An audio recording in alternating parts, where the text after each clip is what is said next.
عليكم ورحمة الله وبركاته. ازيكم يا حبايبي؟ عاملين ايه؟ وحشتوني جدا جدا جدا. معاكم قناة سدرة لقراءة الفنجان. احب افكركم ان احنا داخلين على ايام مفترجة، ايام جميلة، وهو شهر رمضان الكريم.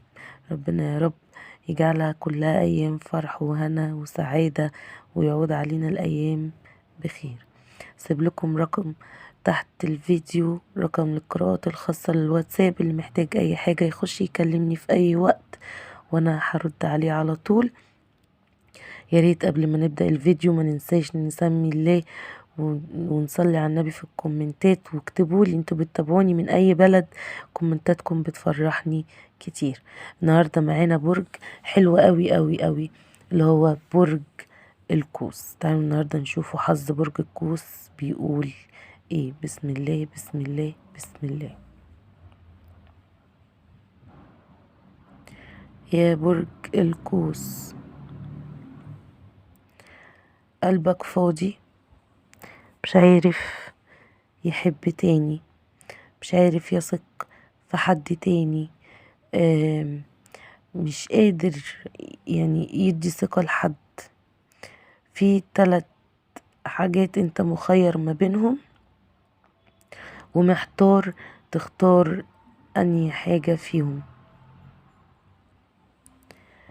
يا برج القوس،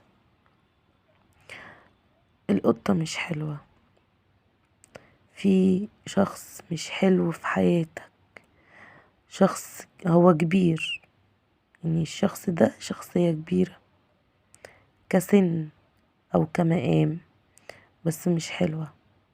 حاول تدور على الشخص ده في حياتك يا برج القوس، وتبعد عنه فورا بدون تردد، بدون تردد. حياتك العاطفية، قلنا قلبك فاضي، مش عارف يثق في حد، مش عارف يدي الأمان لحد يا برج القوس. طريقك مش سوي، طريقك كله مشاكل، طريقك كله منحدرات، فخلي بالك يا برج القوس. في طفل او شخصية صغيرة متعلقة فيك، متعلقة برقبتك، خلي بالك منها وشوف مين الشخصية دي. انت رميت حد بطول دراعك يا برج القوس عن قريب. في حد انت رميه بطول دراعك، وخلي بالك الشخص الصغير اللي متعلق فيك دوت يعني بيحاول ان هو يتحمى فيك، فخلي بالك يا برج القوس. الشخصية اللي انت رميتها بطول دراعك ما تفكرش ترجع لها تاني، عشان مش حلوة، شخصية مش حلوة نهائي يا برج القوس. زي ما قلنا طريقك كله منحدرات، كله مطبات، كله مشاكل، طريق مش سوي، بس ربنا هينجيك في اخره ان شاء الله، وهيحقق لك حاجة انت كنت بتتمناها يا برج القوس.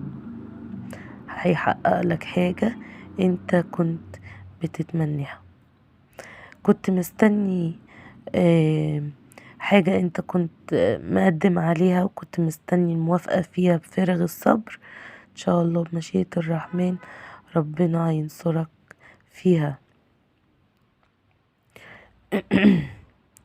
برج القوس زي ما قلت لك في شخصية كبيرة كسن او كمقام، حاول تبعد عنها بقدر الامكان، عشان الشخصية دي مش حلوة نهائي بالمرة بالمرة.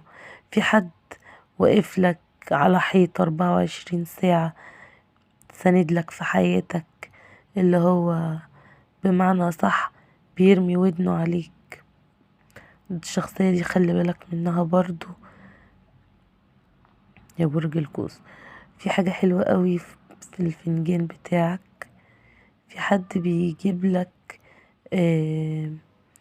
مية او لبن ففي حد بيساعدك عامة، في حد على طول واقف جنبك، حد على طول بيساعدك يا برج القوس. خليك مع الشخصية اللي على طول مساعداك وعلى طول واقفة جنبك. انت عمال يا برج القوس تطلع الناس من حياتك، مش عارفة ليه. هل عشان انت مش عارف تدي الامان لحد والثقة، ولا هل في سبب تاني؟ انت اللي ترد على نفسك في السؤال ده. انت عمال تخرج ناس كتير من حياتك. حاول تستقر على حد تعرف تتكلم معاه، تشكيله وتحكيله اللي جواك. برج القوس، في حد جايلك قريب، في حد انت هتحبه وهتعجب بيه عن قريب. دموعك، بص يعني مش قادر اقولك، قلبك بينزف ودموعك كتير، قلبك بينزف ودموعك كتير يا برج القوس. ان شاء الله بمشيئة الرحمن يعني ربنا ان شاء الله هيرزقك وهيجبر بخاطرك وهينصرك. وطبعا انت عارف هينصرك على مين، بس خد بالك يا برج القوس. حبايبي، احب افكركم تاني ان انا هكتب لكم رقم للقراءات الخاصة، تخشوا تكلموني على الواتساب في اي وقت وانا هرد عليكم. ويا ريت ما تنسوش تكتبولي في الكومنتات بتتابعوني من اي بلد، كومنتاتكم بتفرحني جدا جدا جدا.